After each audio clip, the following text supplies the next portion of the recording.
Zeitgeist, from the German Spirit of the Age, is an immensely popular movie that can be viewed all over the internet. It has millions of hits and has extreme popular appeal, especially to those who are into a good conspiracy theory. Now, the second half of the film is an elaborate portrayal of the 9/11 tragedy as the work of the American government itself. But the first half calls into question the entire story of Christianity. Centuries of Christian history are swept away as the narrator explains that the whole thing is one large myth. Large historical claims are made that, if true, do mean it's all over for those wanting to place any hope in Jesus as someone relevant to today. To get some wisdom on this complicated topic, we've asked into the studio Dr. Chris Forbes, a senior lecturer in the Ancient History Department at Macquarie University in Sydney.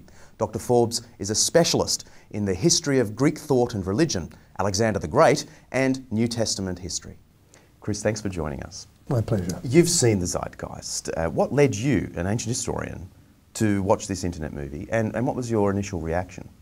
Well, I first heard of it because my daughter was spending 5 months studying in Russia. She was at St. Petersburg, and Christian friends of hers there were getting a really hard time by people making claims from the movie, and she emailed me and said, "What can you find out about it?" So I had a look. And your response? Well, I ended up almost laughing because the claims it makes are mostly wildly wrong and in some cases simply silly. Can we focus in on what is really the heart of the claim of the movie as it connects with Jesus? And that is that the whole Jesus story of him being born right through to his crucifixion and resurrection is a mishmash of ancient mythologies. In particular, the mythology of the sun god of Egypt, Horus, we're told. Yeah, John, can I stop you there? Horus isn't a sun god. Okay, but the movie says that he is. Yes, it does, but he's not. What sort of god was he? He's the god of the sky. Ra is the sun god. Okay. That makes the connection between him being a sun god and Jesus being the son of God more difficult, doesn't it?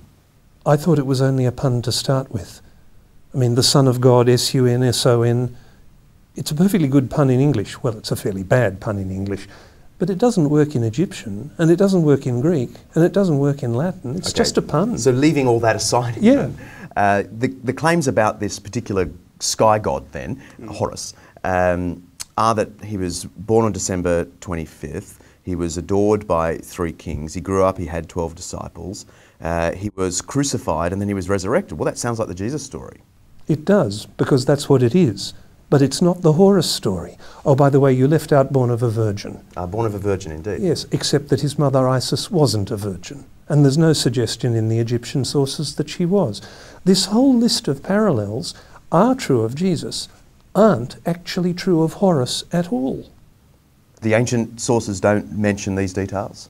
It's pretty unlikely that the ancient Egyptians would say that Horus was born on December the 25th, because December is a Latin month and their calendar is completely different.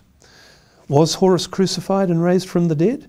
No, Horus wasn't crucified. Horus wasn't killed at all. Osiris was killed, betrayed and killed by his brother Set, who then cut up his body into very small pieces and had them scattered all over Egypt so they couldn't be patched back together and resuscitated. And the rest of the myth of Osiris is about Isis gathering the pieces of his body, binding them up with bandages so that he can become the first mummy and therefore be resuscitated. But all of that happens not in historical time, that all happens in the Egyptian equivalent of the dream time, in mythological time.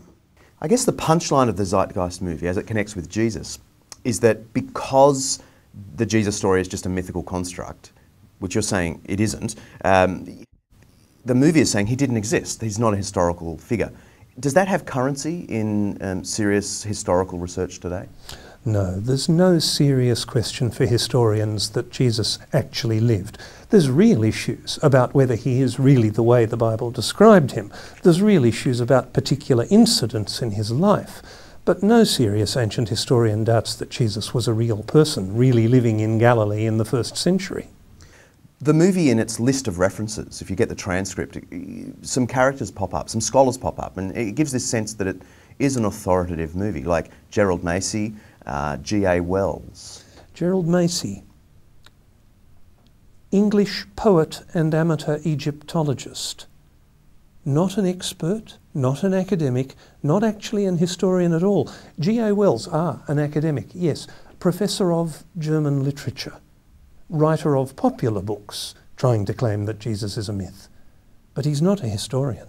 Did you find any serious historical work in the list of references? Not a single one. What I found is a whole list of books claiming to be written by experts, quoting other people claiming to be experts, quoting actually none of the ancient evidence at all.